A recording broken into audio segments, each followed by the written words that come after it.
We're three friends from the UK, George, Stephen and Ian, brought together essentially through a love of music. We've done several trips to Nashville and Memphis already over the past few years, the last back in 2017. For this one though, we planned a longer, more extensive trip through blues and Americana country, so we decided to capture some of our adventures and musical highlights along the way this time. With this in mind, the Power Trio set off again on a 3-week, 6-state tour of the South.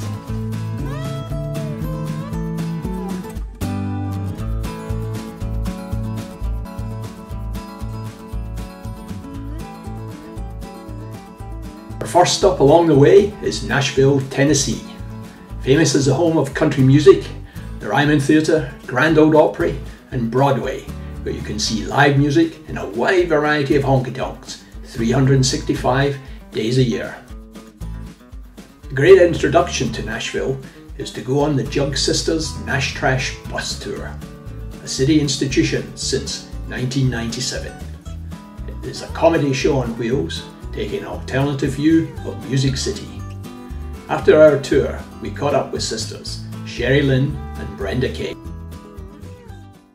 We're just three middle-aged guys on a bit of a road trip around the States. We love our music, and we thought we'd like to capture some highlights and lowlights on a trip. So this is one of the lowlights.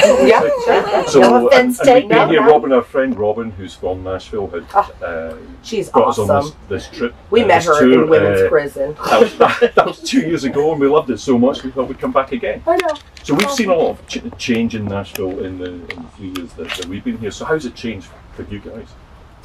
For us, you know, we're still doing our show, right, which, thank the Lord, that hasn't changed too much, although it changes every day with certain people on the bus as we get to know them, and we sort of lend our... What's my point? We are still relevant. 23 years. Absolutely. How long have we done this? So 23 years, we're still relevant. Years. And we still book the bus. Go ahead, I'm sorry. So is Nashville changing? Do you have to change the script, or does it just evolve? No, not really. Have you been saying the same old shit for 20 years? We've been doing same old shit. Same old shit. We've been doing the same old shit, but it does change. It evolves.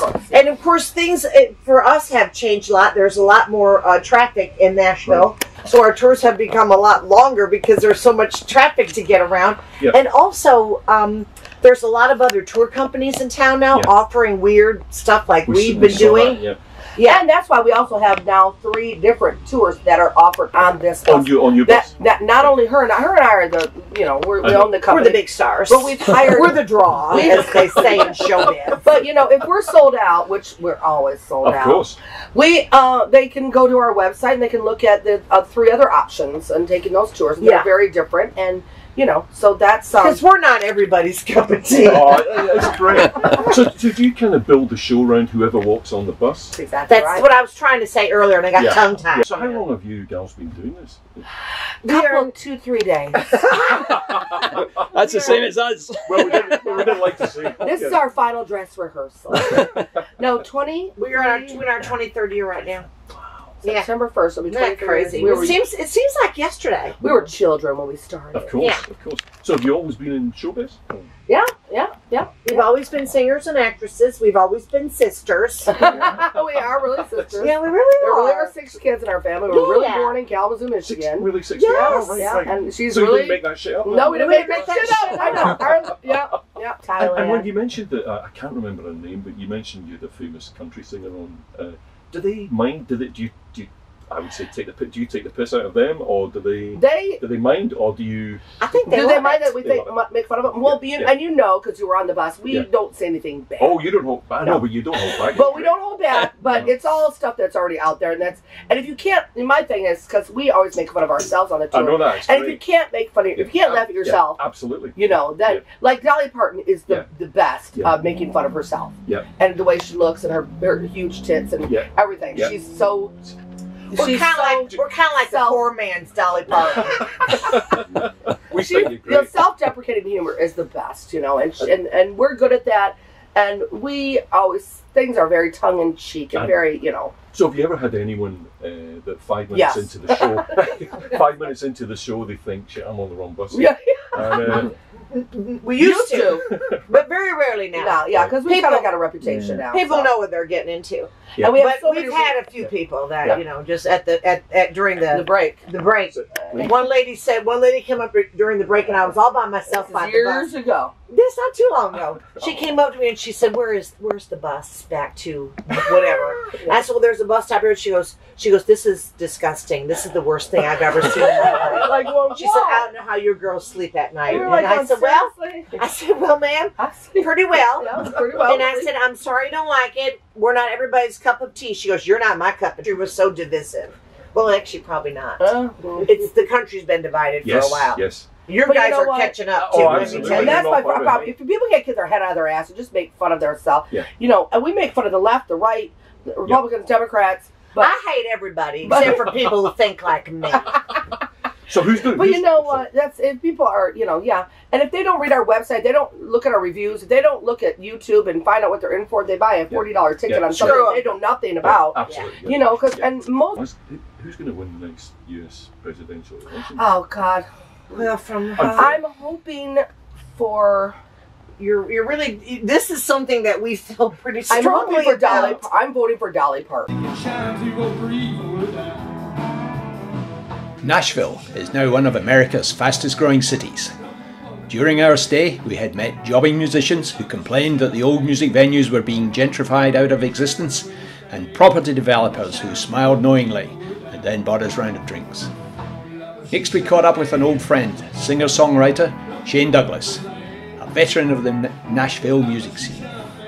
We wanted to continue to explore with Shane how Nashville was changing. Shane, it's a great pleasure to see you again, my friend. Great pleasure to see you. In fact, I think we're back in Nashville on a middle-aged man road trip. We've been 3 weeks around the southern states. And this is particularly relevant because I think you and I met about 5 years ago when you were playing in the Bourbon Street Blues and Boogie Bar. Mm-hmm. And in fact, you asked for any requests, and you played a few blues songs. And then you said, I'm going to play one of my own songs. And I think it was called a $40 gig and a $50 tab. Yep. And you looked out to the audience and you said, you picked me out and you said, I think you've had plenty of these in your time, sir. So I thought, I like this guy. So it's lovely to actually talk to you again. So could you just tell us about how the music scene has changed in these last 5 years? It's just exploded. It's just gone from, it's always been worldwide, but it just seems like so many people are moving here from all over now. Okay. And I think I saw on the news something like 80 people every day are moving here. Wow. You know, that's a lot of people. Yeah. But it's great. I mean, there's music everywhere, and I still think there's something for everybody here. It is Music City. It's not just country. It's blues, rock and roll, bluegrass. Do all the blues artists come up from Texas to record? A lot of blues artists come up from Texas to record? Because we've actually seen quite a bit of blues since we've been here. And of course, we saw pretty good blues scene here, yeah. So just while I mentioned that song, any chance you could just give us a few bars of it, if you don't mind? Sure. Now you talk about paying your due. I gotta know you're running a tab. Tell me how much I owe. I can't afford the union. Ain't gonna pay to prove I can play the blues. I keep on toting this guitar and walking the slab for a $40 gig and a $50 tab. They say you're gonna play here, you better have more in the band. You tone it down and don't you get out of hand. Hey, so play some Skinner, none of that crap you wrote. I know the lower Broadway is full of scabs for a $40 gig and a $50 tab. What more? You go to the bridge. All right. I've been hired, fired, and tired. I might get drunk again. You know I always wind up right back here. Yeah, where it all began. Well, if I knew another way, I'd sure take it. Takes a lot more than a cowboy had to help me fake it. Pass the tip jar and buy the band another round or two.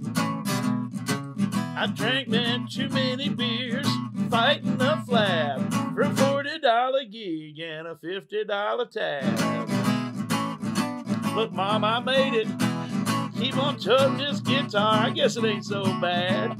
Got a $40 gig and a $50 tag. Oh, Shane. Thank you. Thank you so much, sir. I wrote that with my good friend Kenneth Wright. Okay. And do you still play with music with Kenneth? Every now and then, sure Right. do. Mm-hmm. Do you have a regular gig, Shane? I do have a regular gig. I've been lucky enough to play at the Smyrna VFW, which is Veterans of Foreign War. I play there every Tuesday night. I do a solo thing and have friends show up and jam with me. And then every Friday night I play there. Okay. So we saw you last time when we came here. I think 2 years ago. We saw you. Mm-hmm. Was that in Murfreesboro? Yeah, Murfreesboro. Mm-hmm. Well, was that a local bar that you play as well? It's called D&D's. D&D's. Good plug for D&D's. Yeah, that was a great. I'm trying night. to get them all in there Because what we all like. You asked us all when we turned up to see you. You said, "Right, tell me a song to play," and you just played it. I think you played a Stevie Ray Vaughan number, a ZZ Top number, and it was just great. So I thought it was funny because you guys said, "Wow, this is just like in the movies."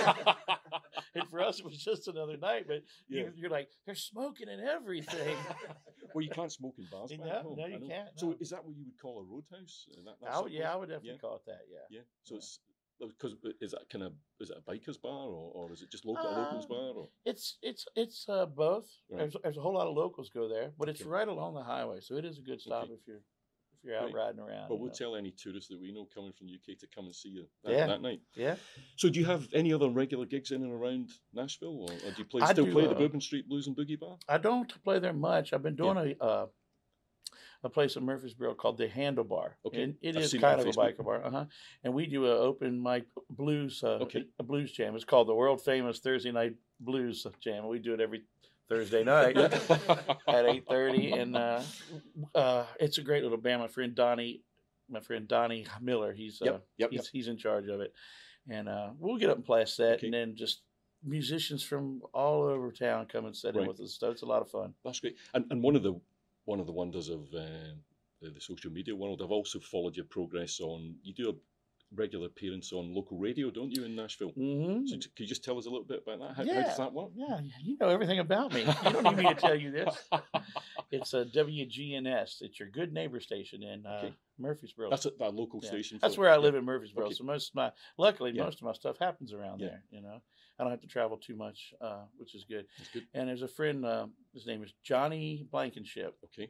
Johnny B and the Balladeers is what we call the group on Friday morning, and he's a great Western singer. He does a lot of country music and Western type stuff, and it's just great. It's a whole lot of fun. Well, because I think it was Elvis's, to commemorate Elvis's birthday. I think I watched one, and you just spontaneously just played a couple of Elvis numbers. Yeah, it's really neat, and it's just a good bunch of guys. And every week we pick out someone to kind of celebrate. That's marvelous. And so about Wednesday we get a list of songs, and we all learn them real quick and play them Friday morning. That's a lot of fun. Now, when we chatted before, I think I asked you if you were born and bred in Nashville, but I think you're a West Virginia boy. Mm-hmm. Mm-hmm. So have you got West Virginian music influences in you still? And... I think so. I grew up, and my father played, my uncles played. They played bluegrass and country music. Wow.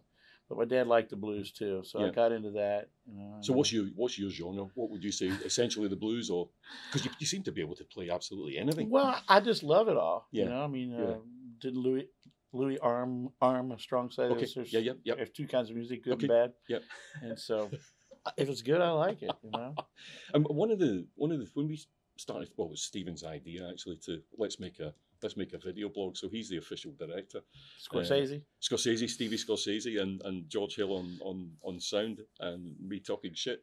But one of the things we wanted to talk about or to explore was how friendships can develop through music. Mm-hmm. Black, white, British, US, and so I also believe you've actually been on a couple of tours in the UK. I have. So how did that come about, and B, how was the reaction from the UK audience? Well, you and I were talking about just the spooky things that happen. Well, we've had a few spooky things happen this trip. You have your keys? No, we did lose our keys, and we did have a tornado when we arrived last night. Yes, we're lucky to be here today. Yeah, absolutely, Joke aside, I have a friend, his name is Jack Trice, and we wrote songs together forever and ever and ever. And through a friend of his, he met a fellow named John Davis. Okay. And John Davis has a band in England. guess trying to think of the area. What you always it's around Sheffield. I think it was around Yorkshire when you last Yorkshire. Yeah, because you came as Shane and the Moneymakers, didn't you, to a country festival? We did. Yeah. And so him and I wrote a few songs together. He would come over here and stay for 3 or 4 weeks and try to write songs and get check out the scene. Nice. And we got to meet each other. We got to be friends. And him and his wife were doing a couple festivals. Yep. So they got us on that and were able to book us on a couple other things. And that's how we went in 2012 and back in 2017. And so how were you received by UK audiences? Did they just like having musicians here from it's, Nashville? It's a different than playing here, but it took me a second. When we first got there and we played the first song, everybody clapped. Yeah. And then they were just silent, like they were sitting on their hands. And I was like, oh, man, what have we done wrong, Yeah. And we play the next song, and they clap. And just total silence Yeah. again, They weren't even talking to each other. And I thought, this is they don't like us, So the whole set goes on, and I go to John. I said, man, we're just not going over. They don't like it. He said, no, they are respecting your talent, what you do. Yeah. He says they're just giving you the space to do what you're up there. It's an interesting point, Shane, because we talked to another fellow musician in New Orleans, I think it was, John Lacey, and he said more or less exactly the same, that American audiences, when you're playing in clubs and bars, and they will talk throughout the set, whereas we don't. And we also tend to applaud when you've got a beautiful guitar solo or a sax solo or something. You will applaud the musician that's just done it. Yeah. So obviously it's cultural differences, I guess. Yes, it is definitely. But I don't think American audiences aren't enjoying it. It's just absolutely. Way, it's just a different, and there's lots of whooping and hollering as well. Yeah, in American audiences, you don't necessarily get back home. I love it. Sometimes the crowd gets wilder than the band here, which is good for us because we have a great seat for that. We get to see it all happen, So do you have any other plans for any recordings in the offing? Or? I've been writing a ton, and I'm just looking for the time to go get it down. Oh my! Well, you said messing with the kid. I'll just messing lay with that the kid, on that'd be great. All right, let me see how that goes. That ain't it. Now what's this I hear? A whole lot of talking. People say they're trying to get the kid. Yeah. Now tell me what you did. Yeah, you can call it what you want. I call it messing with the kid. Yeah, now the kid plays hot, and hot don't pay. Say what I mean, and I mean what I say, yeah. Tell me what you did. Yeah, you can call it what you want. I call it messing with the kid.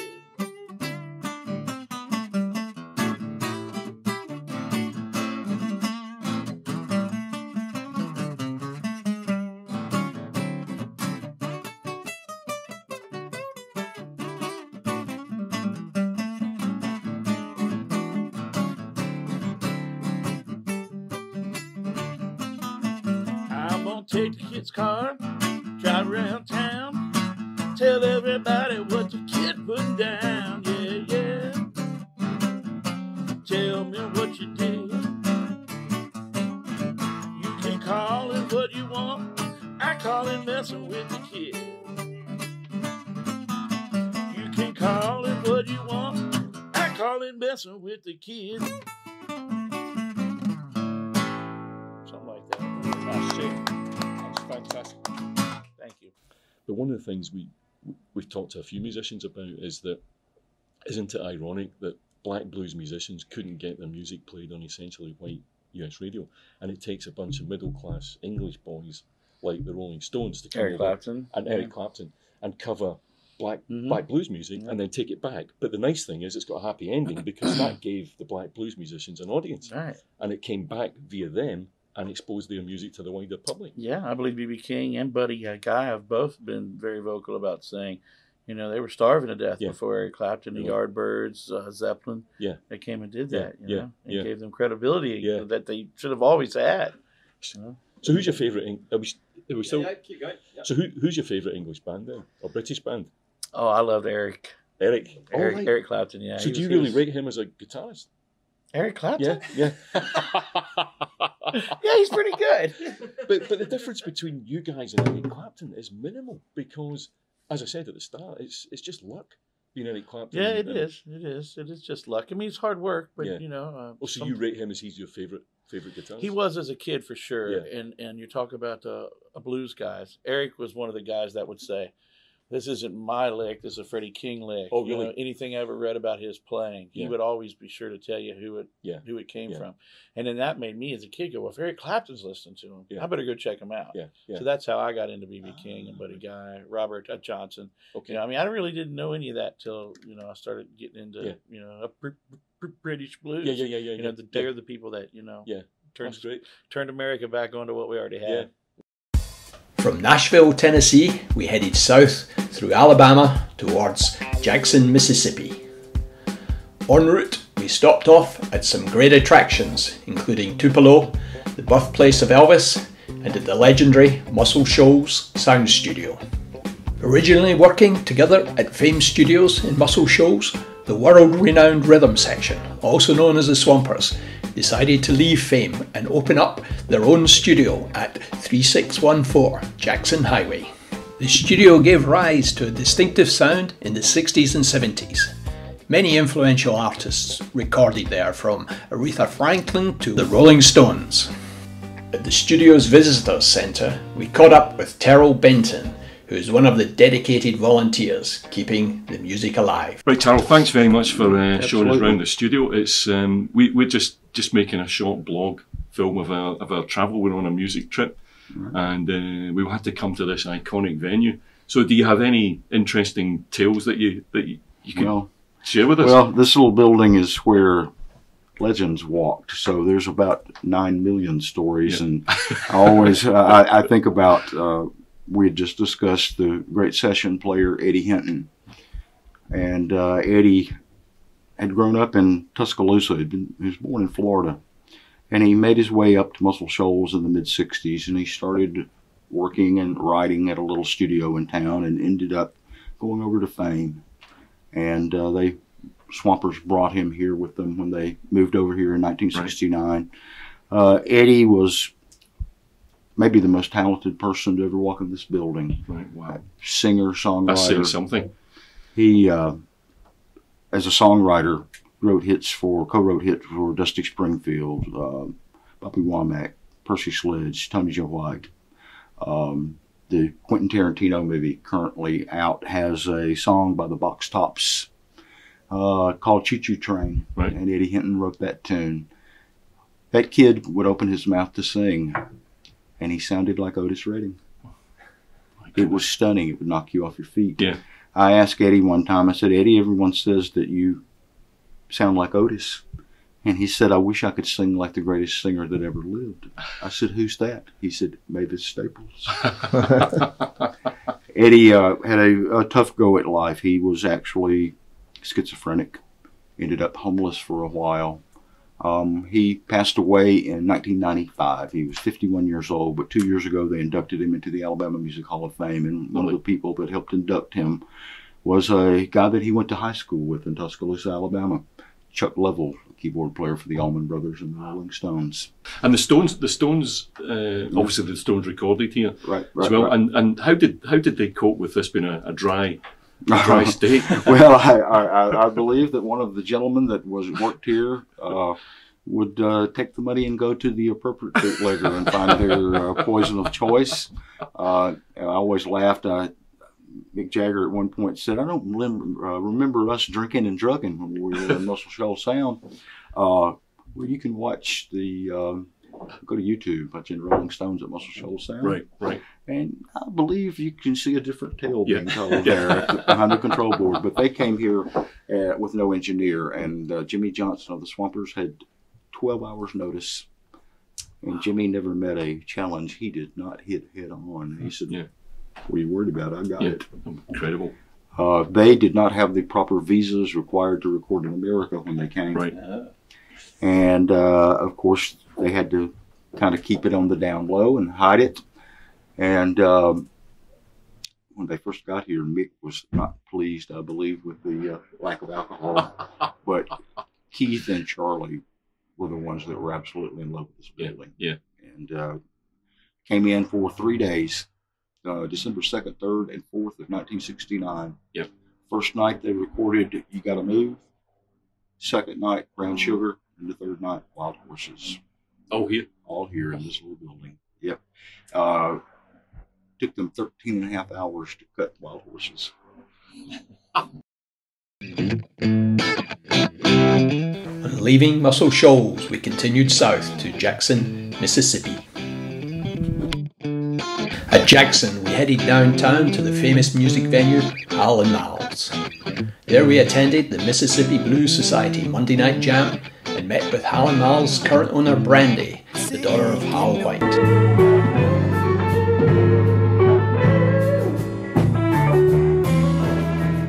So we're just interested in this venue because it seems quite an iconic venue.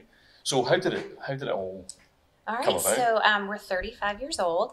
My dad, Hal, and my uncle Malcolm, they're brothers. My dad being the older brother, always had a vision of having an establishment together. Right.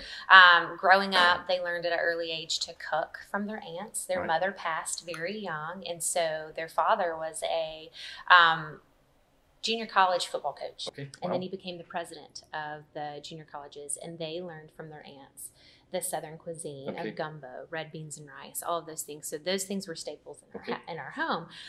So growing up, they kind of always were close in proximity. Yep.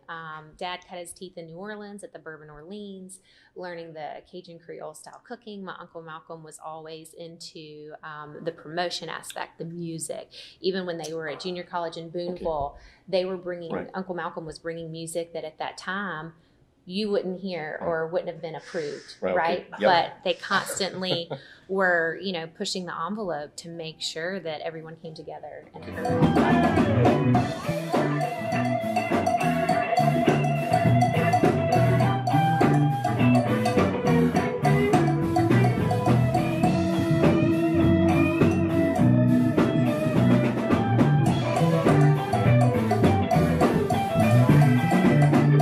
Mississippi is integral to the civil rights movement, and Jackson hosts the fantastic Mississippi Civil Rights Museum.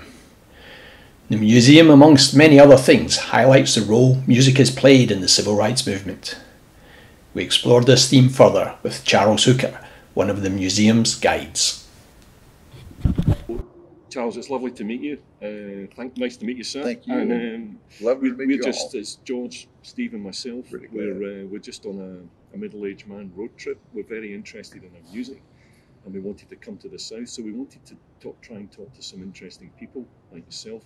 Obviously, there's a lot of history here in Jackson with the civil rights movement. So we wanted to just ask you a few questions about, in particular, we're interested in music, in blues music, but is there a connection between the civil rights movement and the development of essentially black blues Very music? much. Yeah, and I have a resource. I may have to look it up and email it to you. But we had a program here at the Mississippi Civil Rights Museum a few months ago that was a splendid program that traced the history from African music up through the field hands working, which developed into blues, and blues, I think, developed into gospel. Yep. And it continued. Blues continued, but gospel came off of that, and then somewhere between those two, another river took off called jazz. Yep. And so they're all related. Yep. But during the other, I said the third river, I guess you'd say, but from those three elements, from gospel, blues, and jazz, gospel and blues especially, came freedom music, freedom songs. Yep. And they were powerful. And they, if you've sat in the atrium in there in the Gallery 3 in the Civil Rights Museum, you could experience the power of that music that, ain't going to let nobody put me down and all like that. And we shall overcome and so forth. And these people who had been terribly treated and and beaten and threatened and everything. Yeah. And the music kept them going. Yeah. I mean, it not in just a schmaltzy way or in a minor way, but in a major way. So is that kind of how the classic juke joint evolved? It was to get away from the hardships of working in the cotton fields, I guess. I would imagine so, because they didn't have money to speak of, but they would get together and then when I was in high school and college, my friends and I would say we would just wish that we could go into a black nightclub or into a blues joint, and we didn't feel like we could. Right. Before integration really took place, my wife and I went into a black nightclub one night with another white couple, and we were warmly received, and everything was just great. So we should have gone a lot sooner. But when I was in high school, we would actually go out. There was a club here called Stephen's Rose Room out on Sunset Drive, and it was part of the Chitlin Circuit. Okay. You familiar with the Chitlin Circuit? No. I'd be interested to. Chitlin Circuit was, chitlin's a delicacy that primarily black people eat and white people won't touch. Okay. It's the insides from the pig. Okay, right. And they probably wouldn't touch it myself, but never mind. But they have a way of cooking them, and I think it's either you love them or you hate them. Okay. But so and there's a whole explanation for how that kind of food came about. That also came out of the suppression of the races. But the Chitlin Circuit was there were clubs in all the southern cities that would attract real stars, Sam Cooke and James Brown and people like that, who were really good. They wouldn't come to like Jackson and play in a white club, but they would come to, and they weren't invited, but they would come to Stephen's Rose Room. Okay. And so several times friends of mine and I would go out in the summer and just sit on the hood of our cars and listen to them, because the places weren't air conditioned, the windows were all open, and we couldn't hear very well, but we would think we ought to listen to Sam Cooke. Right. And so we, there was an envy that I had. I was talking just a few years ago I was having a drink one night with some friends, a couple of friends who were brothers, actually, and we were sitting there, and I was telling them, I said, there were nights when I just wished that I could be black. And they jumped up and just started walking around slapping their knee and laughing. As they said, I know you didn't say that. But, see, one of the things we found interesting in when we've been thinking about blues music and how it's evolved is that, as far as I'm aware, back in the days, black blues musicians couldn't get their music played on essentially white radio in Middle America. And what we find ironic is that it takes a bunch of white middle class guys from England, such as the Rolling Stones, for example, to perform covers by black musicians, and then bring the music back to America. And that's why the black blues musicians, they love bands like the Stones, because it gave them a voice. Absolutely. Have you ever watched a YouTube video from live from the Checkerboard Lounge? Haven't, no. Oh, you've got to look it up. Okay. Go to YouTube, and it's I'll write it down, Charles. Muddy Waters and the Rolling Stones live from the Checkerboard Lounge. Okay. It's no longer there, the Checkerboard Lounge, but I've been there several times, and it was quite a place. It was down in the hood in South Chicago, but it was a great place. But lost my train of thought. Okay. And then, but we also saw a nice piece in there. There's a nice piece about blues music in there, how blues music travelled from the Delta, and black blues musicians went in search of work to places like Chicago, And then a whole new variation on blues developed. Yeah. And then Ike Turner developed that. I think was the first black musician to get into rock and roll. Right. And it all kind of evolved. So it's a fascination for us as music fans coming from the UK that how things have crossed the pond. And Elvis, both ways. Elvis Presley actually did a lot to bring black music into white culture. Yeah. Because he used to go and sit outside black churches and listen to the gospel music and so forth. He loved it. And but you know, talking about like radio and things, when I was young, radio stations were as segregated in what they broadcast as the schools were. And there was one black radio station here in WOKJ, and their primary DJ was a man named Joby Martin, and he was a delight. And he got me hooked on that music, and so much. It was back then.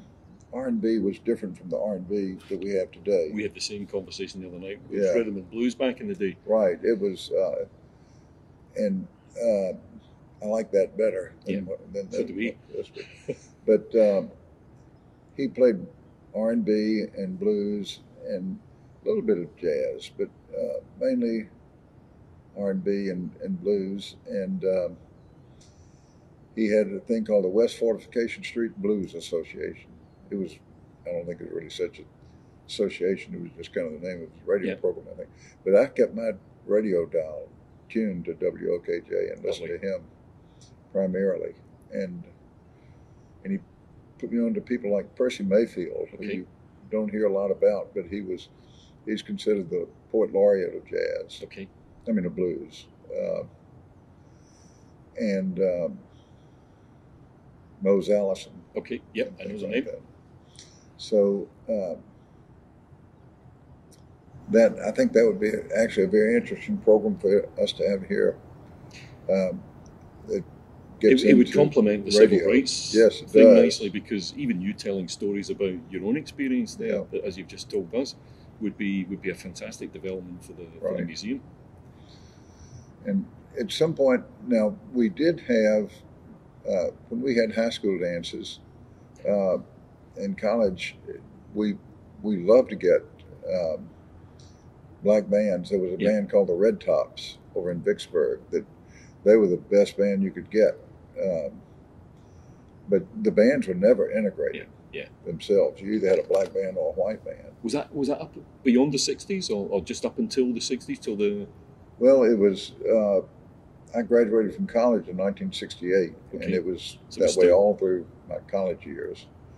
I do remember when I started getting into the jazz scene here in Jackson several years ago.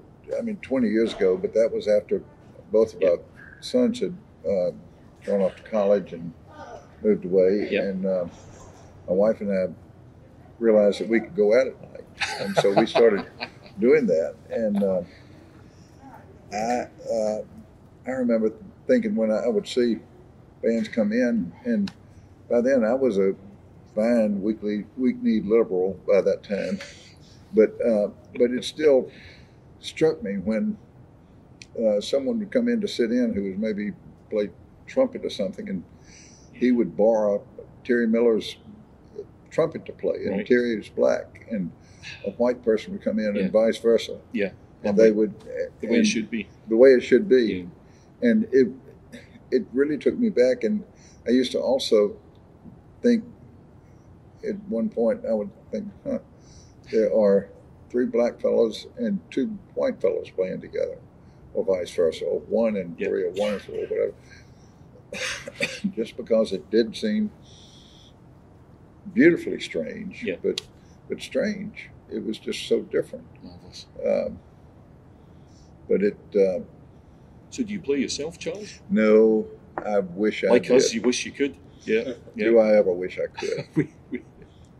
But it's funny I'm a because fan.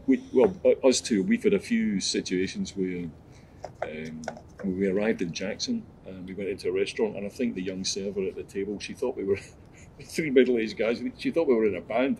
And you know, it's at times like that you wish you could say yes, we are. Yeah, but unfortunately not, with no musical ability at all. It's well, great. And I do think that if everybody had to listen to good music every day, yep, we'd have world peace. Absolutely. Really do.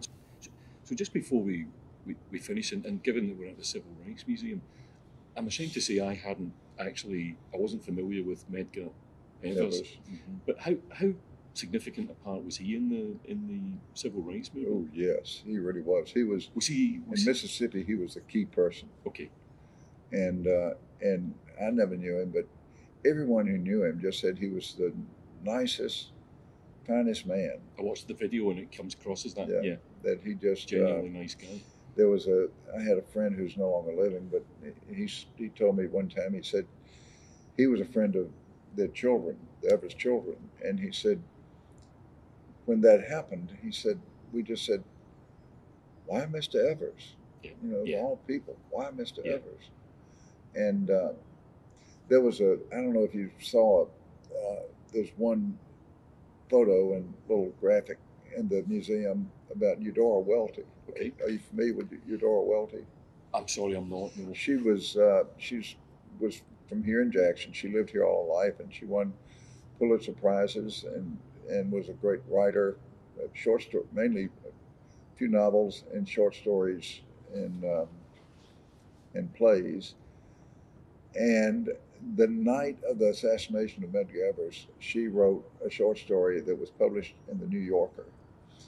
And all she had seen was just the news that Medgar Evers, who was head of the NAACP, had been shot and killed in his driveway at home. That's all that she heard.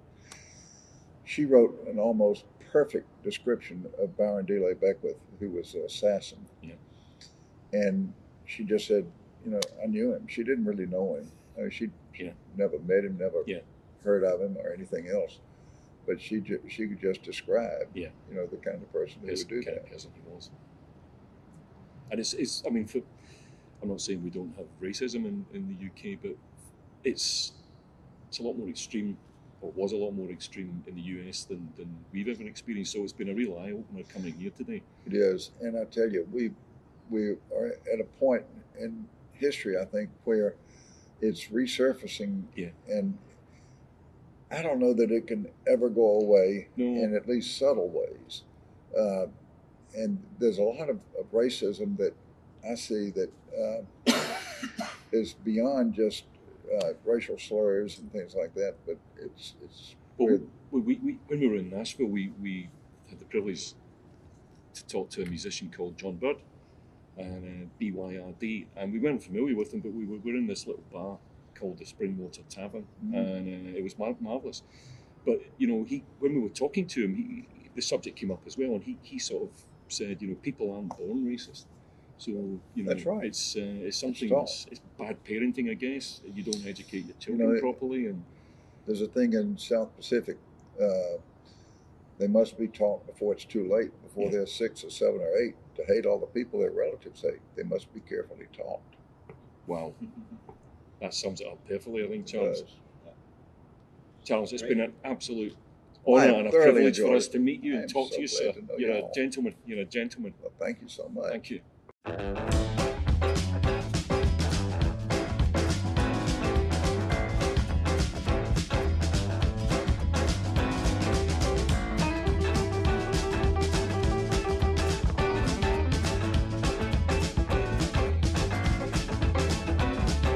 From Jackson, we head south on Route 55 to Louisiana. We stop along the way to visit the bayou before reaching New Orleans. Famous for its round-the-clock nightlife, vibrant live music scene, and unique cuisine that reflects its history as a melting pot of French, African, and American cultures.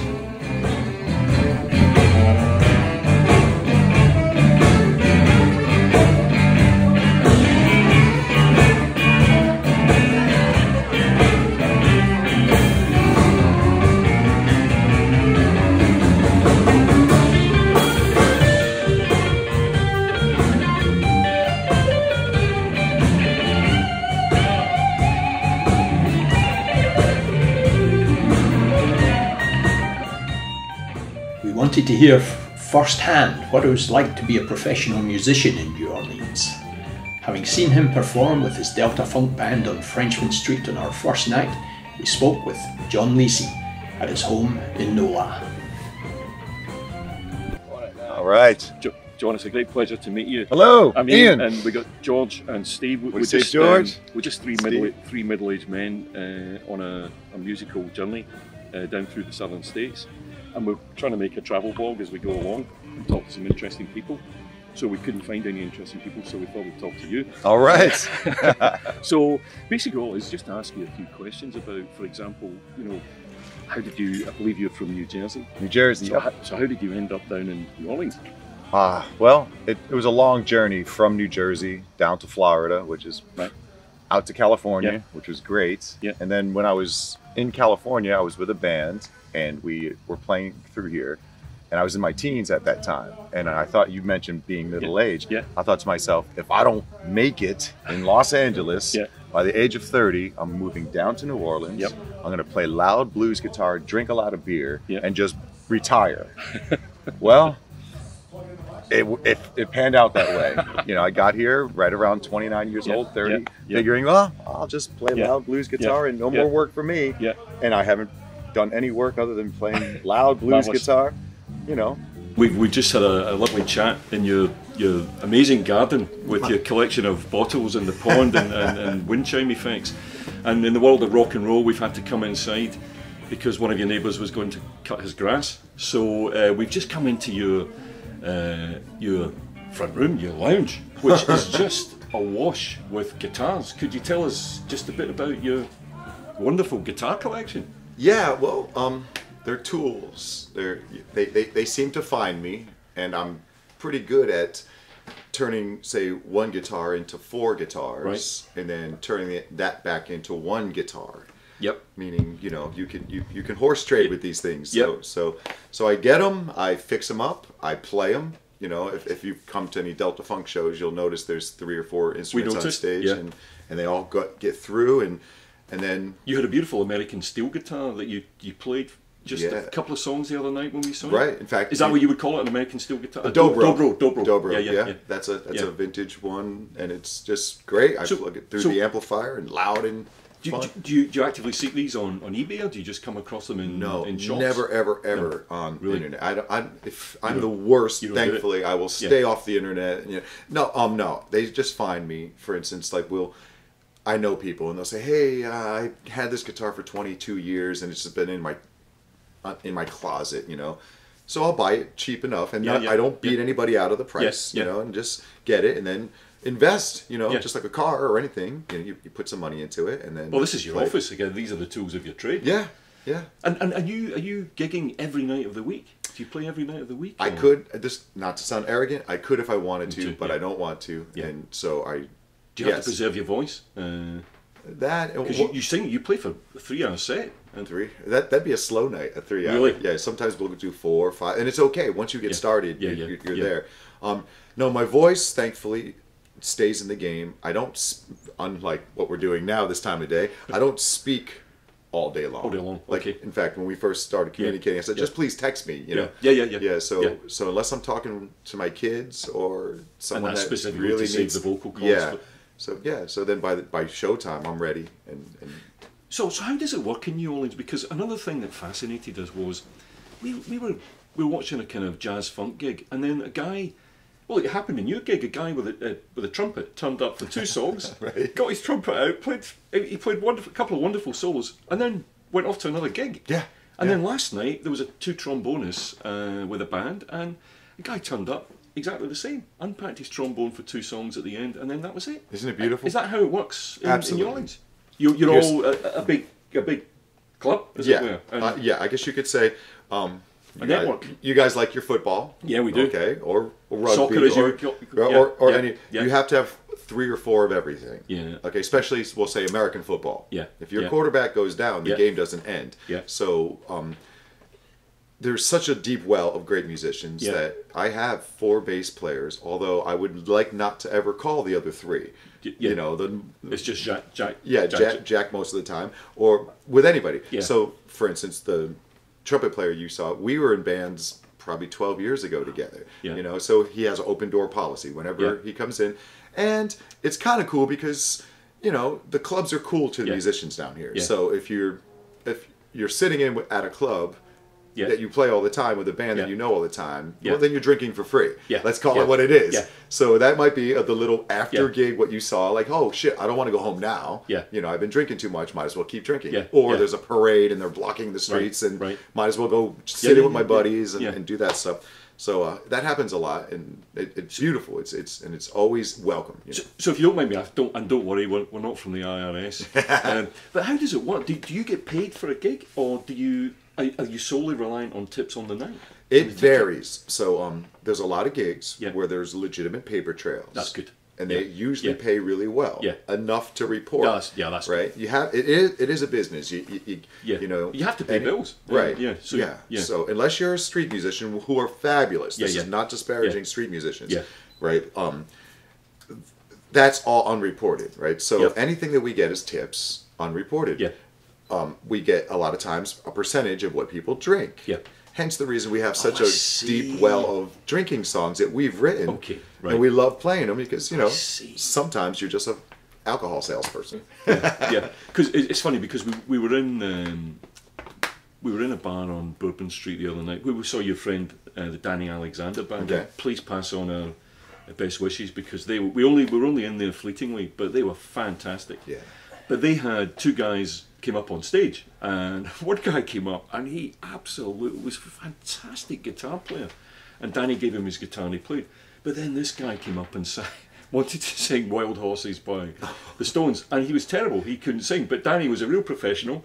But we were having a laugh because Steve said that there was about 100 people walked past and looked as if they were coming, then heard this guy singing and thought, we're not going in there. So Danny missed out on 100 people potentially coming in. Right, yeah. But so I take it you don't allow people to come up on stage with you because if I don't know them and they have to impress me within 60 seconds. That's fine. Yeah. In fact, I even have a lyric. So you have to be a musician to play with you. Or if not, just have enough confidence. You know, my favorite thing is that person that's really a good bathroom singer, or steering wheel vocalist, virtuoso, and they come up and they may say something like, "Hey, can we do Dock of the Bay? I'm really good," and I'll say, "No, we can't do Dock of the Bay because I don't want to be seen as someone hacking through a beautiful, great song that's being played 20 times since you've been here." So I'll say, "What's your second choice? You got something else?" And, well, blah, blah, blah. And then usually they have a decent, awesome second choice. And then they're welcome up. If they can't impress within 60 seconds, no, absolutely not. In fact, one of the bands, who shall remain nameless, at the venue you saw us at Cafe Negril, told Christine Aguilera no. It's on YouTube. Just look it up. I don't want to mention what band it is. They're friends, right? But she was playing in town, and she's like, "Hey, can I sing with y'all?" And it's like clearly, and the keyword. I'll just look it up, all right? And so some people have zero sit-ins, right? Which I don't like that at all. You know, I don't like that. When Brian May was watching us, I offered him his guitar. I was playing the Brian May model and said, "Would you like to play?" He had just played the Smoothie King Center for 20,000 people. Wow. And so he had a choice, and he thought about it, but then he was like, "It's okay, mate. I'm going to watch." Which he did. I love you, Brian May. You're my idol. I owe you a lot of money for guitar lessons.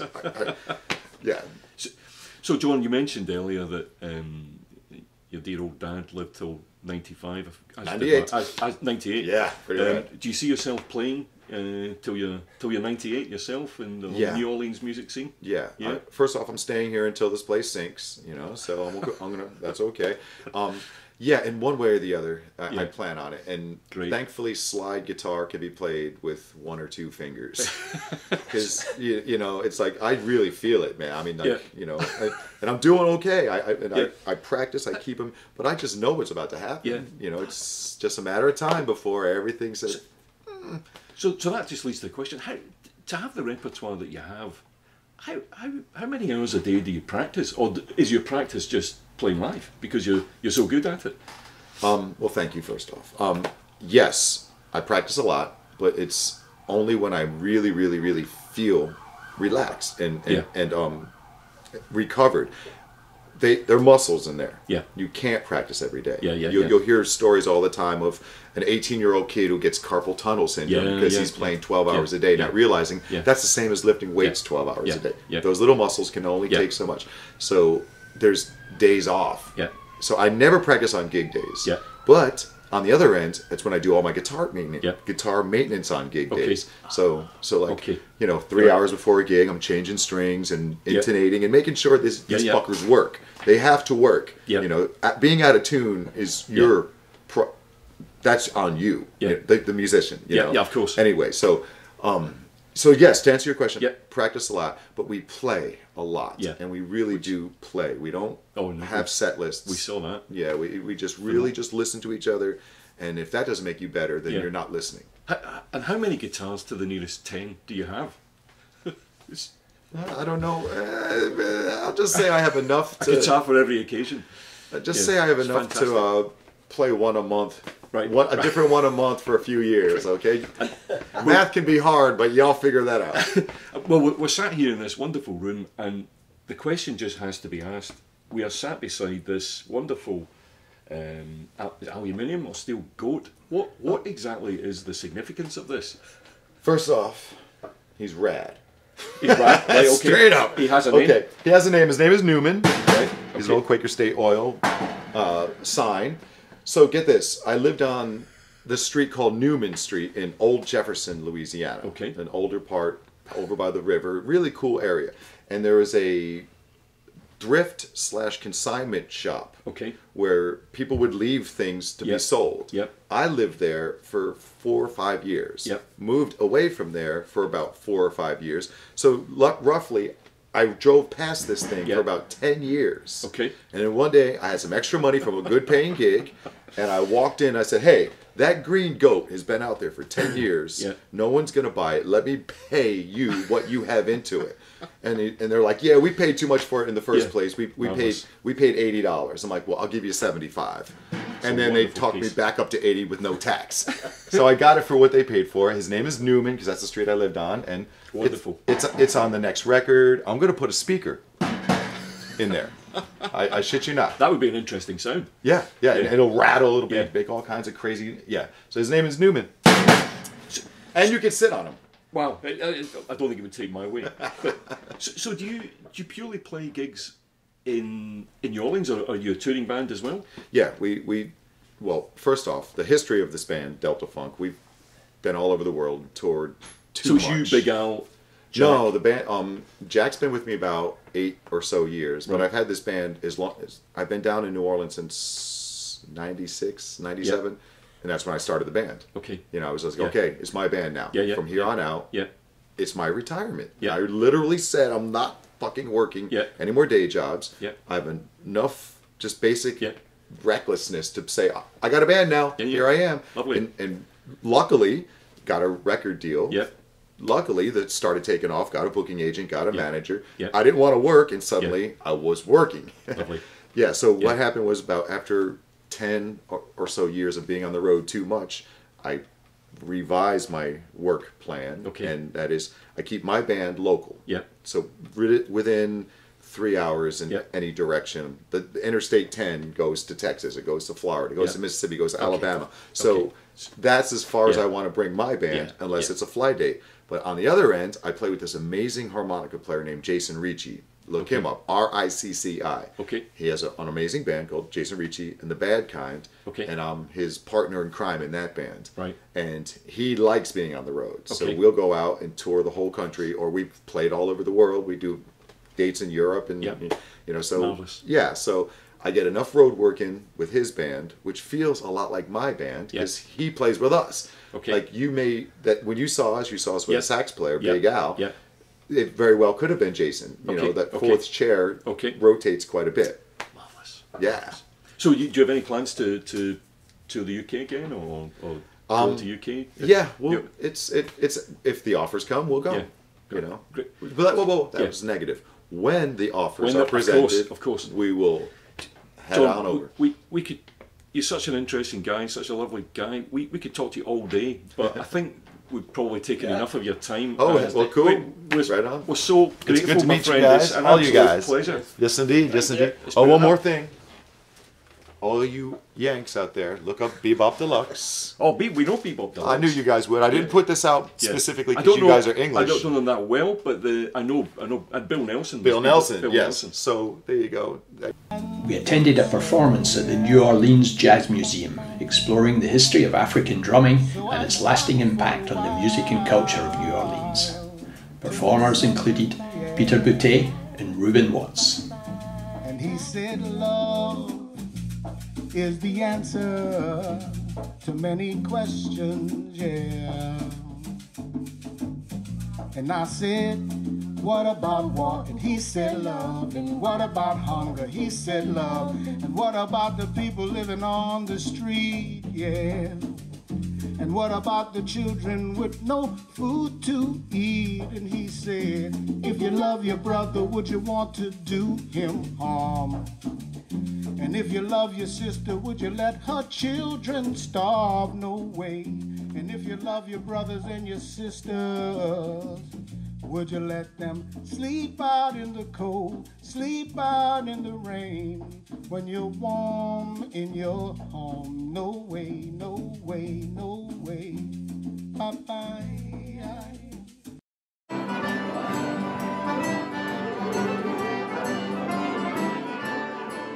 From New Orleans, we head northwest to Baton Rouge, Louisiana, another city on the Mississippi River with a great musical heritage. We are shown round by an old friend, Jack Moore, who we had first met at the King Biscuits Blues Festival in Arkansas.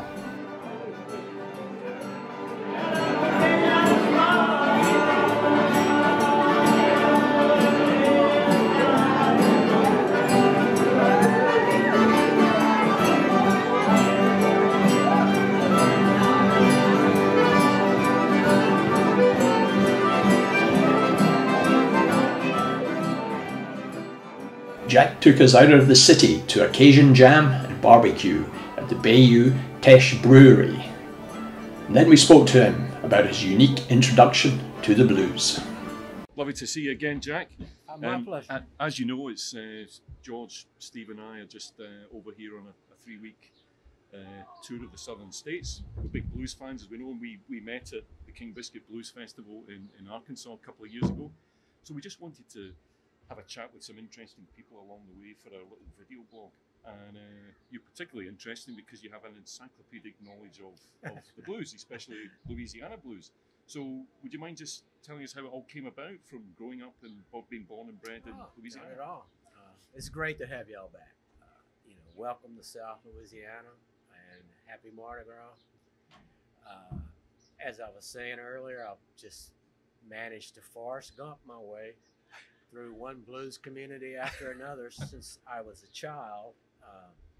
As I told you yesterday, I'm originally from deep in rural Alabama, and we moved to Baton Rouge when I was 2 years old, so I call Baton Rouge home. But my entire life, every year, 2 or 3 times, visited family back in the little bitty town in rural Alabama, where my folks grew up. And my dad's father ran some cattle. He was a really diverse, interesting man. He was a barber. He had the town barber shop, but it was a little bitty town, so they were only open 3 days a week. And then he raised cattle and he raised some different crops. And then this was on some property about 15 miles outside of the little bitty town, so we're talking even deeper into rural Alabama. And he had a little store, which could only be loosely described as a store. He sold a few loaves of bread, some jars of sausages and peanut butter. The real reason for having the store was these 2 black guys that worked for him made moonshine whiskey and homemade wine, and that was sold under the counter. One of these guys, whose name was Honey Pie Edwards, I never knew his real name. Okay. The other one was Boo. Good blues name. And they lived on adjacent little pieces of land to my grandfather's. And one of Honey Pie's wife was the first cousin of Muddy Waters.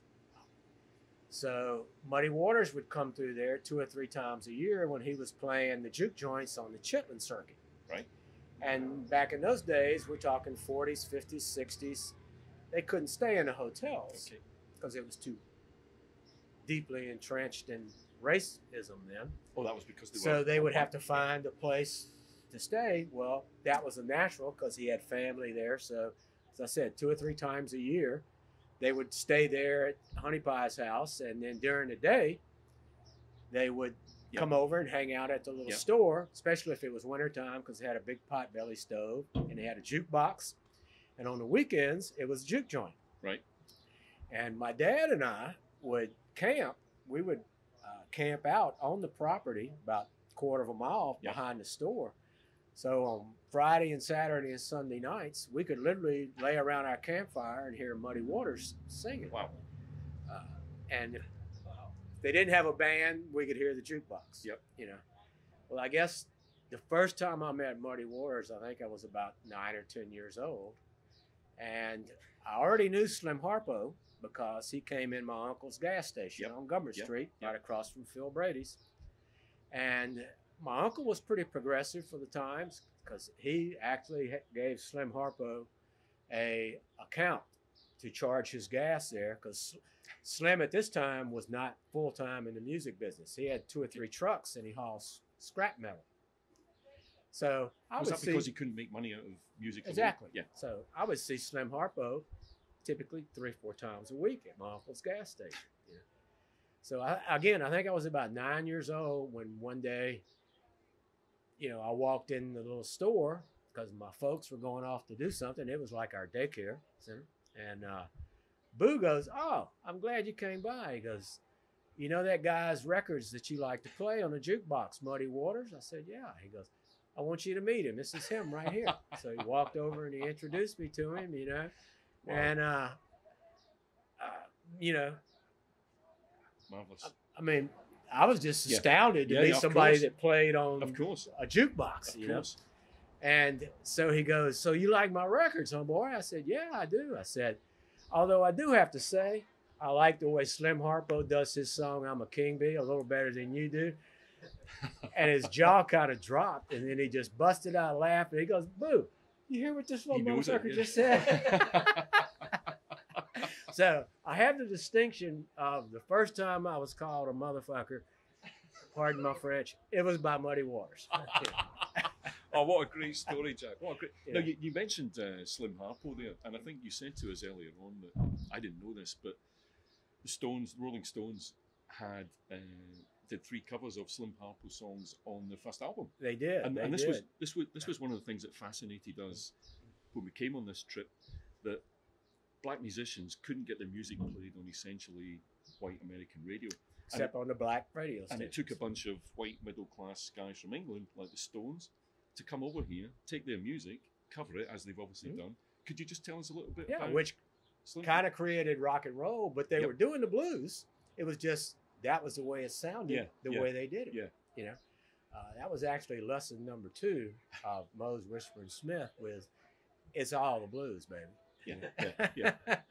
So, yes, I know it was Shake Your Hips, I'm a King Bee, and I, for the life of me, can't remember what the other one was, but the Stones were huge Slim Harpo fans. And so right after this album came out, one day another local Baton Rouge blues musician, John Fred, of John Fred and the Playboys, his last name was Gourier, local French name. And John Fred had a #1 hit back in the late 60s, Judy in Disguise. And one day John Fred was coming out of the bank and Slim Harpo was coming in, and he stopped John Fred. They were good buddies, and said, "John, do you know who the Rolling Stones are?" And he goes, "Well, yeah, I do." He goes, "They're a band in England, and they love your music." And he goes, "Look," and Slim Harpo held up a check for $25,000. And he goes, "I just got this in the mail from the Rolling Stones yesterday." And he goes, "I'm going in the bank to see if it's actually good." And the next day, Slim came by the gas station driving a brand new Cadillac. Lovely. What a lovely story. Yeah. Now, you also mentioned a gentleman who worked at your father's gas station, I think it was, called Moe's Whispering Smith. Correct. Two things. One, how did he get his name? And two, this is another thing that kind of plays along with the story we're trying to follow, is that he spent a lot of time playing music in Europe. And so just if you could just tell us a little bit about... Yeah, Moe's was a beautiful, beautiful man. He was my mentor in terms of Baton Rouge blues. I had known him for 2 or 3 years. He had been working at my uncle's gas station right across the street from Phil Brady's, Moore's Gulf. And I just knew him as Moe's, the guy who worked at my uncle's gas station. And deep voice, just, like he was way down in a barrel or something when he would talk to you. And unbeknownst to me, he was an incredibly talented musician, guitar, harmonica, vocalist, and was part of the house band at Excello Records, not about 10 miles from where we're sitting right now. And they pumped out record after record back in the 50s and 60s and into the early 70s for Excello Records, which is, I'm wearing one of Slim Harpo's shirts, and it's one of my favorite ones because Slim's real name was James Moore. But I tell everybody this is me. Of course. Yeah. So anyway, Moe's was a big part of those Swamp Blues records that were coming out of Excello Records, but I didn't know this at the time until one day, Saturday afternoon and football season, so the town was completely dead. It was just Moe's and me and my cousin Chico, who was my uncle's oldest son. We were the same age. We had been left in charge of the gas station, and we were listening to the radio because there was nothing going on. And my mom was a huge Elvis fan, so by de facto, I was a huge Elvis fan. And Elvis's song, Hound Dog, had just come out and was just blowing up, running up the charts. And it came on the radio, and I was jumping around and jiving to that. And Moe's was watching and listening. And, and when it was over, I said, man, Moe's, isn't that a great song? He goes, well, yeah, it's a great song. He goes, but it's not actually Elvis's song. Yeah. And I was clueless. I was a young, smart aleck, and I knew nothing about, the fact that Elvis was basically ripping off old blues artists. And it was a Arthur Big Boy Crudup. I know it was a Big Mama Thornton song that Hound Dog was originally. And I had never heard it because it wasn't played on the radio stations that we were listening to at the time. So he tried to explain it to me. It's a Big Mama Thornton song. It's not an Elvis song, Well, again, me being the young, naive, smart aleck I was, I literally asked Moe's, what do you know about music, in the first place? And he goes, well, okay, I'll just sit right here. And he walked to his car, which was about 10 yards away, and opened the trunk, and he pulls out this guitar and an amp. And he comes over and he hooks it up, and he put his little harmonica holder around his neck, and boom, starts off playing the Texas Flood. And as I said yesterday, it was literally a jaw-dropping moment. I had never heard somebody play music live that sounded just like what was being played on the radio.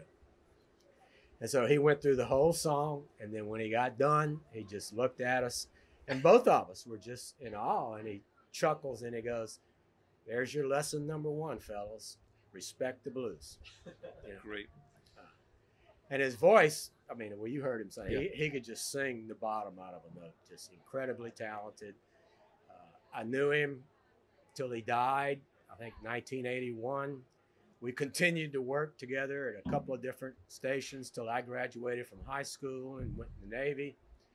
And then when I came back, they were opening Tabby's Blues Box in Baton Rouge, which was a haven for all the local Baton Rouge blues guys, his contemporaries, Arthur Guitar Kelly, Tabby Thomas, Lightning Slim, Lonesome Sundown, Clarence Edwards, Rayful Neal, who begat Kenny Neal, who's an international star today. And so, again, I just managed to Forrest Gump my way into this.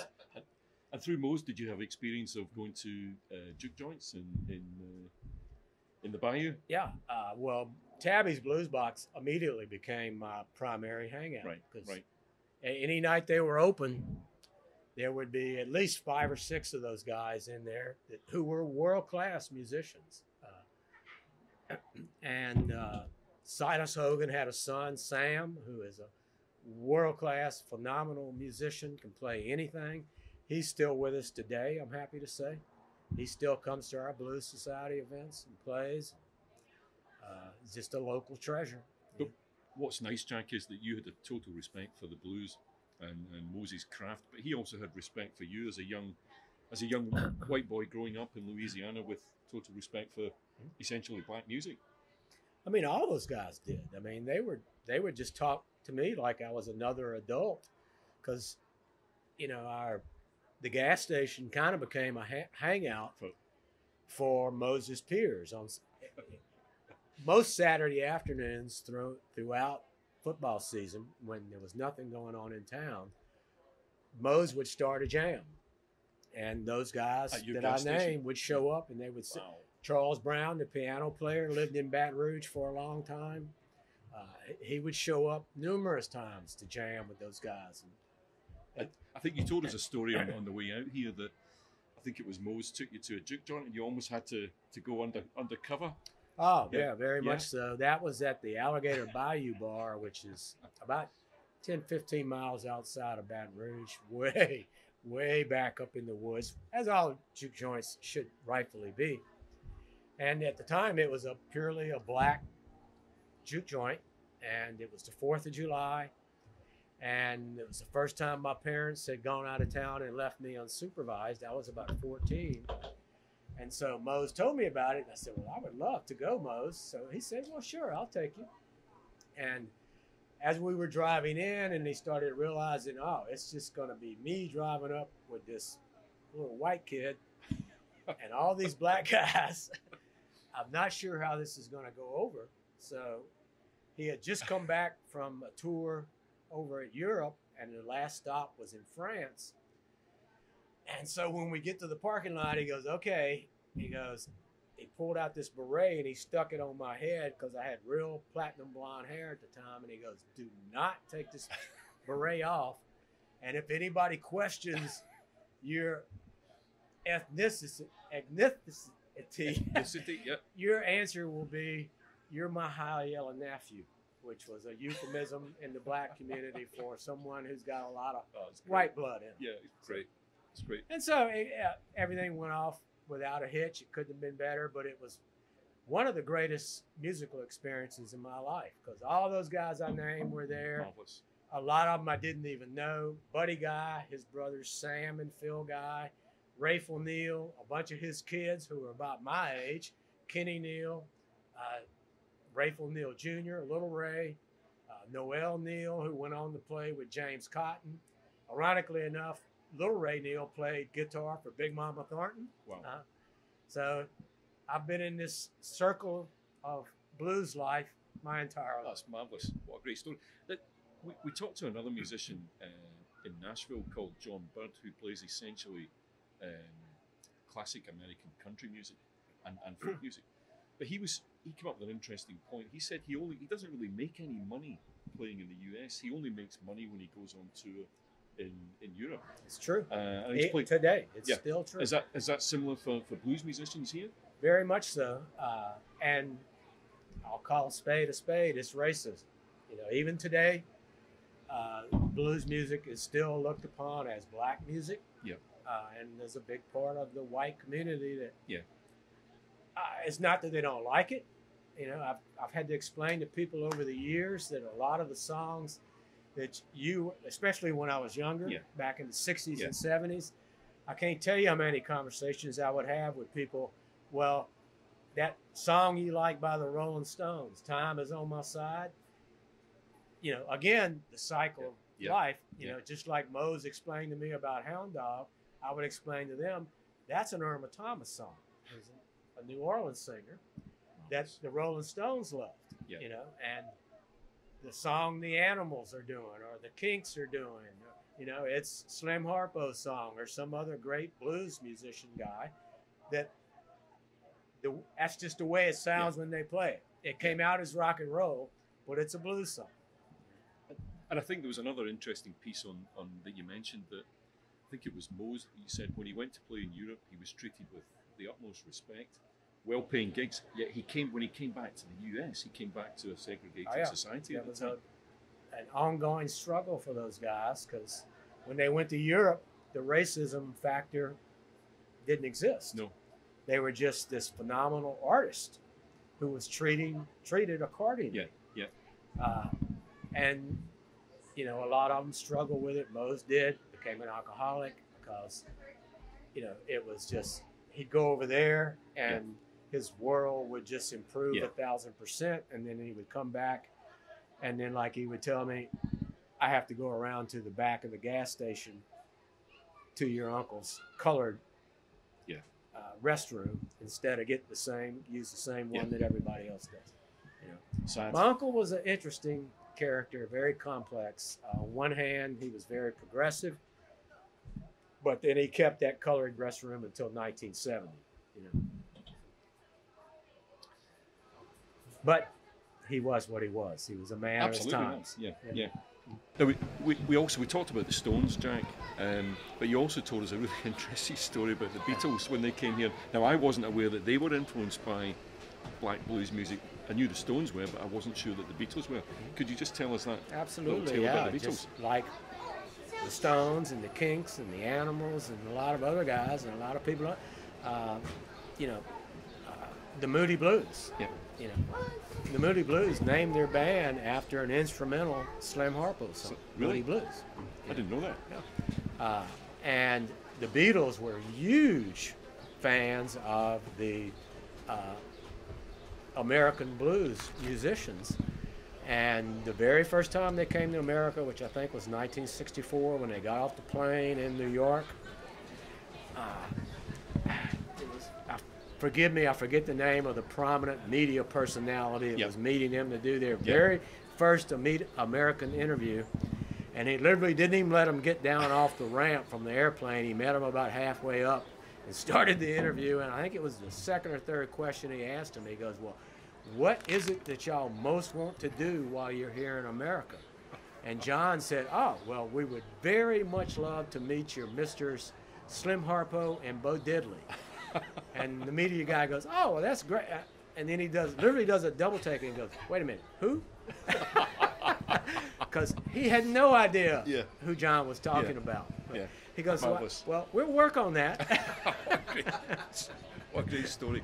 And well, one of the themes for this little video blog has been how friendships develop through music, Jack, and it's certainly been great to make your friendship, and hope long may it continue. Oh yeah, well, and, I mean, what a great way we were able to meet at the King Biscuit. All through the power of music. In the campground at the King Biscuit. All through purely by chance, all through the power of music. Fantastic.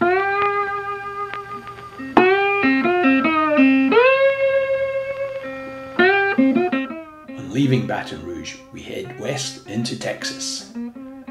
The atmosphere changes and cowboy hats and boots appear as we traverse America's second largest state. We are heading for Austin, the live music capital of the world.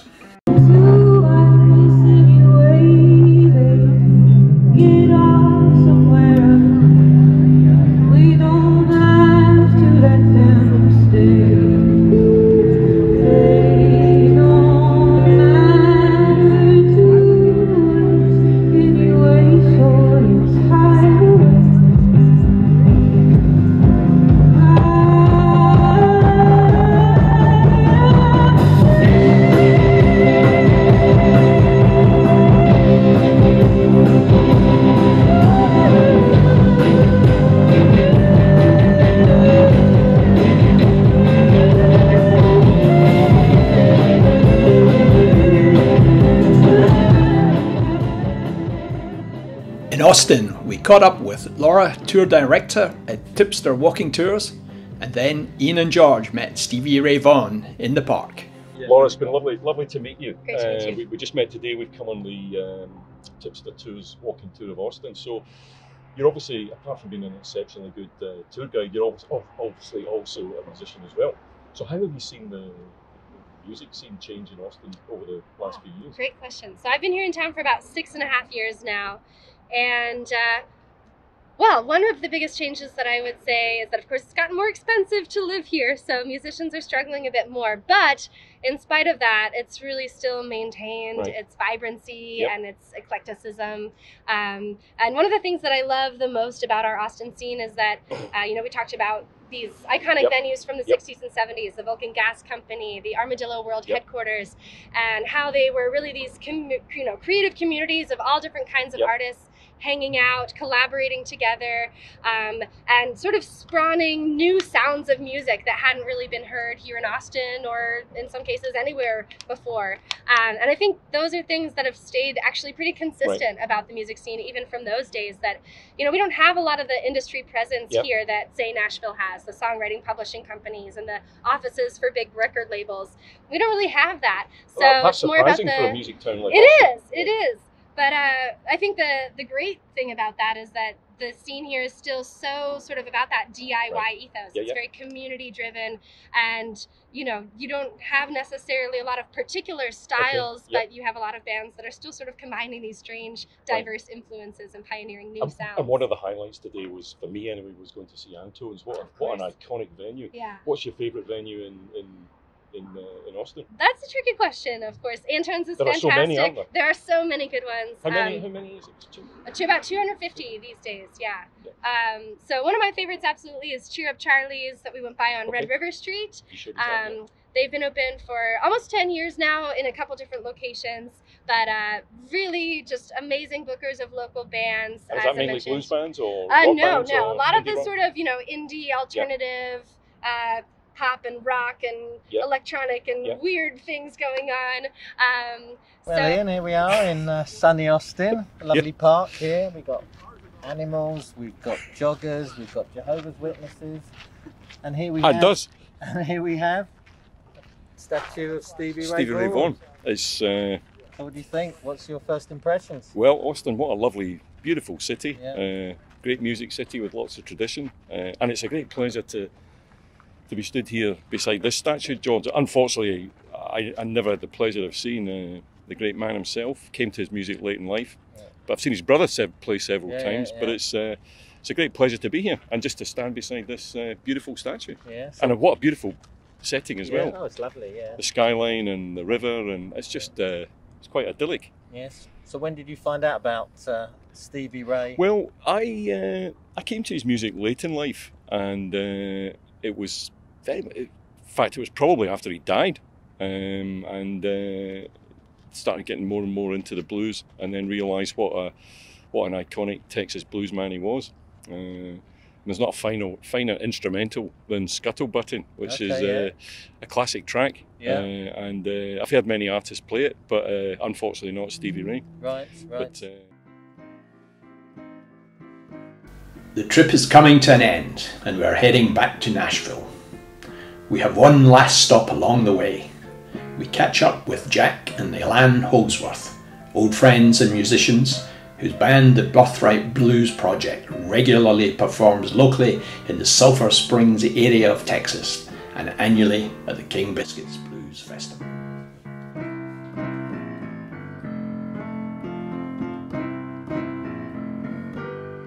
Said my sweet little woman, yeah, she left me for the day. Yeah. Said my sweet, sweet woman, yeah, you know she left me today. Yeah.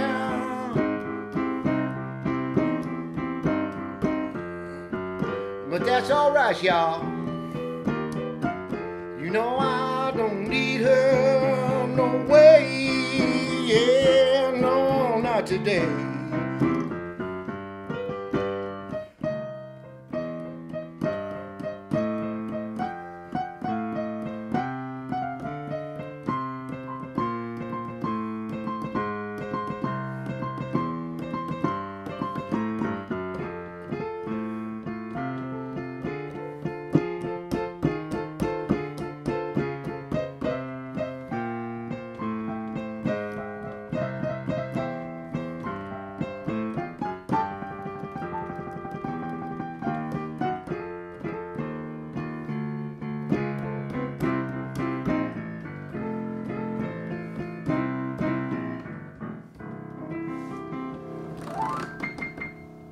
Jack. That was excellent. Well, thank you. And what a beautiful introduction to a little chat. So, could you just tell us a little bit about that piece? Was it a piece that you've written, or? Yes.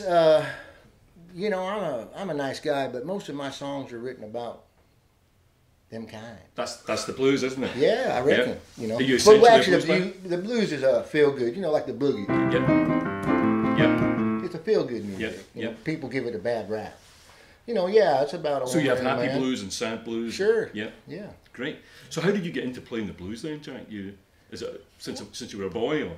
Well, not really. I started on a guitar at a young age, right. And I could just play the boogie woogie, you know, just like on the piano. Absolutely. And a shuffle. Yeah.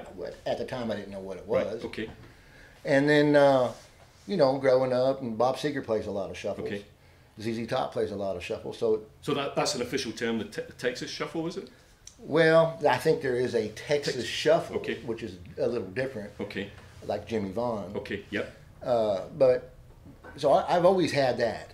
But then here in Texas, a man there in Birthright where we live by the name of Burke Burnett, okay. White guy, he's the one that brought the blues to our front porch. Okay. And he called it river rat music. Yep. Is what he, you Yep. know. And then, one thing led to another, and great. Lauren Seeley took me to the Biscuit, and yep. it changed my life. And so you mentioned front porch there, but because I think that's where we first met. I saw you and your lovely wife Elan and the family actually playing on the front porch stage. I think that was in about 2015. Took some pictures, and then it turned out we had some mutual friends. So we linked up through that. So it's lovely to come back and see you. Yeah, I remember, because I officially met you, I think briefly on Cherry Street. That's right. It was just real brief, and then you come down to camp. That's right, and I really enjoyed listening to your music. So do you play the King Biscuit every year? Well, so far it's been 9-10 years. Yeah. Yeah. So that's a fair old distance from here. That's an 8-hour drive, I think you said. And every bit of 7, sometimes 8. Yeah. And you guys, you work so hard. We go there to party and enjoy ourselves at the King Biscuit. Well, you we guys do too. You do as well, but you're working. You work so hard. What's a working vacation? Yeah. That's a labour of love then. Oh, most definitely. So what's it like being kind of part-time musicians, because you have a job yourself? And I got to pay for my guitars. A classic musician. That's great. We started off in Nashville, and we had 5 days in Nashville. So have you ever played Nashville yourself? I've never played Nashville. Right. But when I was we were in Birthright, a friend of ours, Sammy Joe Jackson, who is just a fabulous singer. Okay. But that's all he's got. He don't know. He needs somebody to gather him up and say, hey, 1, 2, 3, 4, and it fits in here. And anyhow, he comes up with all these lines, and he wrote this song called "Gambling in Mississippi," and we put the music to it and tweaked it, and we was all in agreement on it. And I thought it was one of them shuffles. Okay. It was a shuffle, and hey, how can you go wrong? Right? Yeah. And so I pitched it to the Paramount Group in Nashville. Right. And like 3 days went by, and bam, they hit us up on email. Wow. And they want, they just love it. Yeah. That's basically what they say. And we just love it.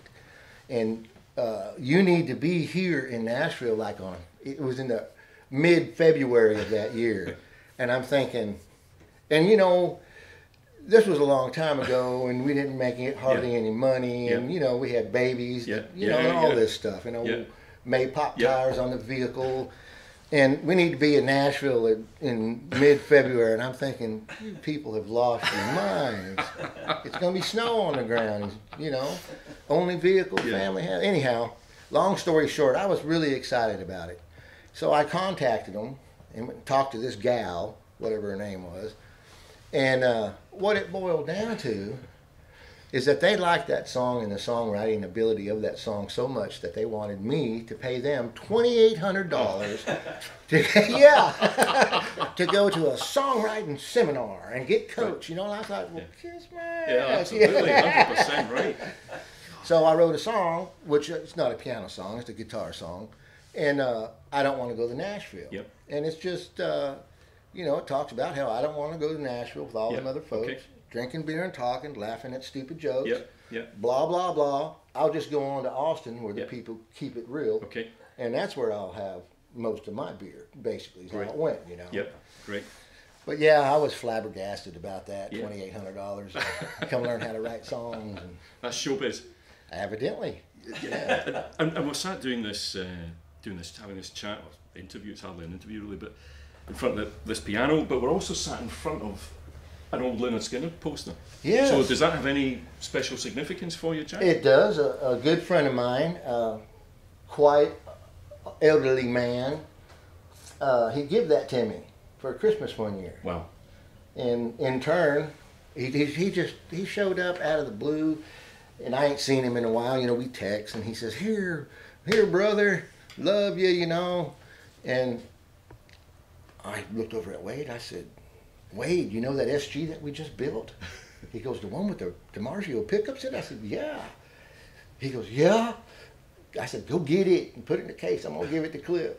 And he's still playing it today. Wow. It's been 3 years, wow. You know. What a lovely story. Well, it's quite interesting because on a trip down from Nashville, we drove into Alabama and we went to the Muscle Shoals sound studio. And I don't know if you've been there, but you would love it because we actually saw the piano where Skynyrd wrote Freebird. Oh, how cool is that? And it's actually there. And we had a little trip round. Billy Powell. Right, okay. Yeah. Okay. But it's the original piano. And it's just a very... It's a very modest, low key studio in amongst a load of houses. Yeah, it was quite neat. It was quite moving. So have you ever been to? No, I've never played there or been there, but I had an offer to go there and work one time musically. Really? Yeah, a guy told me. To Muscle Shoals? Yeah, there at the Biscuit, we got off the stage, and it's kind of funny because I had played a Skynyrd song, Mr. Banker. It's real bluesy, and I played it on a slide guitar. Wow. And anyway, he had never heard it. Right. And he says, man, you made me cry. Yeah. And I says, well, wait a minute. That's a Skynyrd song, you know? Yeah. Is it really? Yeah. Anyway, long story short, he says, you need to come to Muscle Shoals and get some studio work because you can get some work down there. But, you know, everybody going to make you famous at every show. Absolutely. Absolutely. Now, I know you, when I first saw you, it's a family band, essentially, the Birthright Blues Project. Yes. You mentioned earlier on about Birthright was a town just up the road. Is that a local town and you took your name from that? Yeah, I don't know. It's what? 12 miles from here, something like that? Maybe 20. Maybe 20 miles. It's north of here. Right. It's just a small farming and ranching community. So why is there any particular significance of that and your name, the Birthright Blues Project? Well, that's where we found the blues. Okay. Or where the blues found us. Okay. And in 2006 is when I left the home and started playing for the public. And I was with a duo act. Another blues guy who's from Arkansas, from Helena. He lives here. He's a school teacher, Woodrow Thomas, and I backed him. You know, played lead for him and everything. Yep.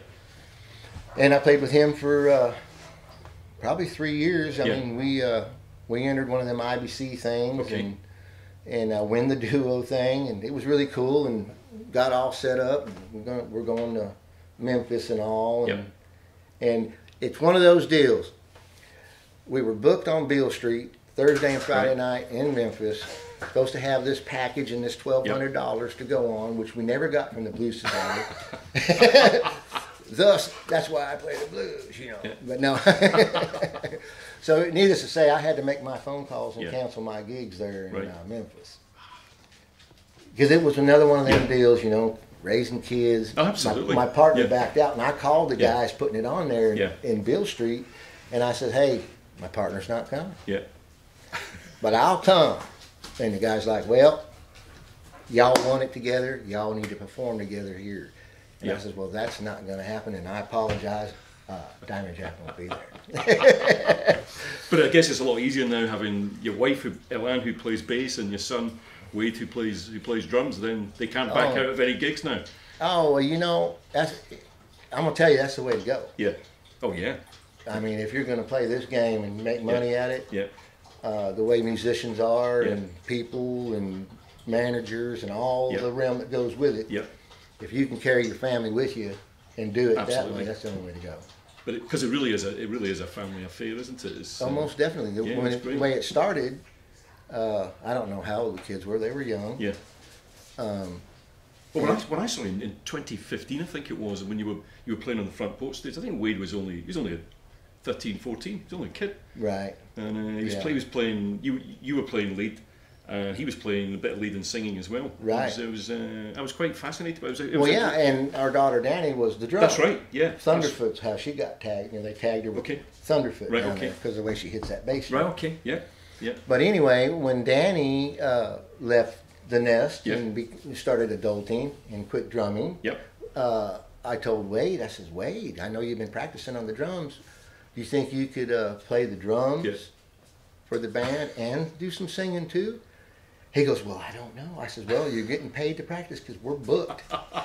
He says, let's do it, Daddy. Oh, great stuff, great stuff. Yeah, and we saw Wade earlier on tonight. Now, he's a young man who's obviously a really good musician as well, but he's off to try and make it in Austin. Is that a natural progression for someone from this part of Texas to migrate towards Austin to make their name? Here in East Texas, there's really not a lot of venues for our genre of music. Yeah.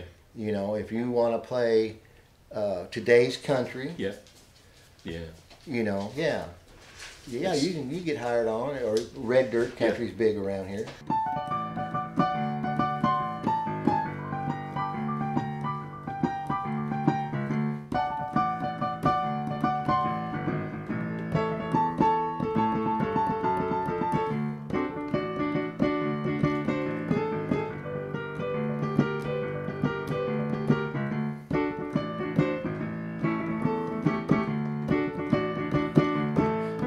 Won't you feed my chickens, Lord, and slop all them hogs? Well, when to tell my boys to catch up on my dog. Don't know if I'll come home or if I'll ever leave. So, woman, won't you do right by me? That was beautiful what you played there, but you're also an exceptionally good guitarist, because I've seen you on several occasions now. Is there any particular story with all this beautiful collection of guitars here? Have they got names? Well, no, not really. No. I mean, that one's signed by some hotshot, but I don't even know who it is. Which is your favourite guitar for gigging with? This one right here. That's my main axe. That's a Telecaster, isn't it? It is. Yeah. Well, so you play a lot of solos, because normally guitarists, when they play lead, as far as I'm aware, would play with a Strat. Mm-hmm. Do you prefer the tone from a Telecaster guitar? Well, that's a little different. The body is a 52 Telecaster with the original pickups and pots and wiring. So it's wired. Back then, they didn't really know a whole lot of what they were doing. Okay. So they ain't no telling how many miles of copper's on them pickups, because they're hand wound. Okay. Yep. And it just has its own thing going on with it. So that's a 1952 body. Mm-hmm. Wow. I've seen some action over the years, no doubt. Yeah, and I bought it off of a friend, a good friend. He passed on now, and he wanted more money than I had for it. Right. So I had to trade a lot of stuff. So I traded him a pretty nice pedal board, which I'm not big on pedal boards, although I use one, but it's limited. Yeah. And I traded him a pretty nice pedal board and a Les Paul, and owed him some money on it, and the hell of the note is he passed away, and there went that. But I got that Marshall off of him. I got that Telecaster off of him, and an acoustic, and I still have all three. Although I have sold 2 of them and had to buy them back, but I haven't sold this. C.W. Gatlin down south. Yes. He's in the Rockabilly Hall of Fame. We've seen him a few times as well. Fine band. He's been after me for years to buy it. He tries to buy it every year. Oh, yeah. And one year, he says, Jack, what would it take for me to get that Telecaster off of you? I says, well, CW, it's going to take a small farm in Arkansas. And he says, I've got 3 acres. Oh, Jack, what a lovely story to finish. Thank you so much. You're welcome. Gentlemen, thank you. Man, I'm glad to see y'all, and you too, brother. Thank you very much. It's been a long time. And your lovely wife, Elaine. Thank you so much.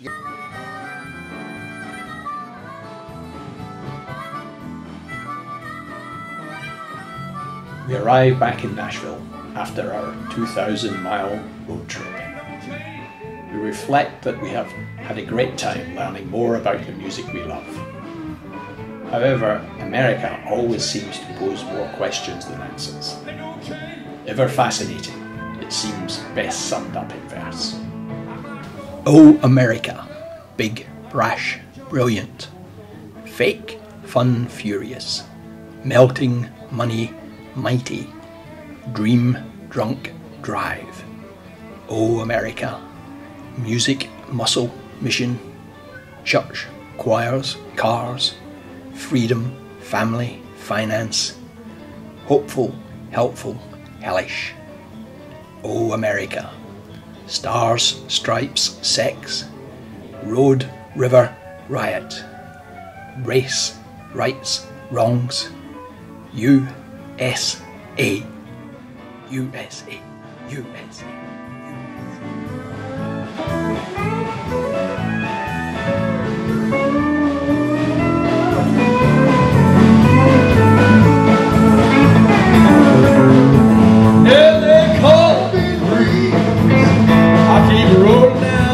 There you go, son.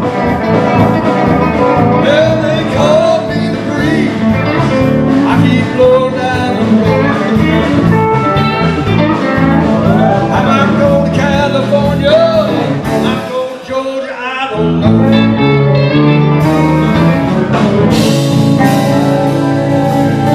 And they call me the breeze.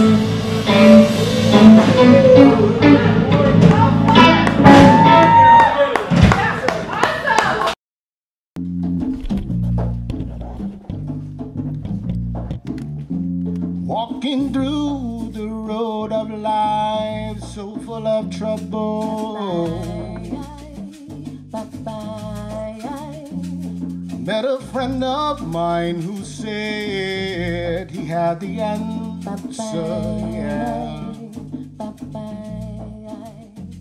So I stopped for a while to listen, yeah.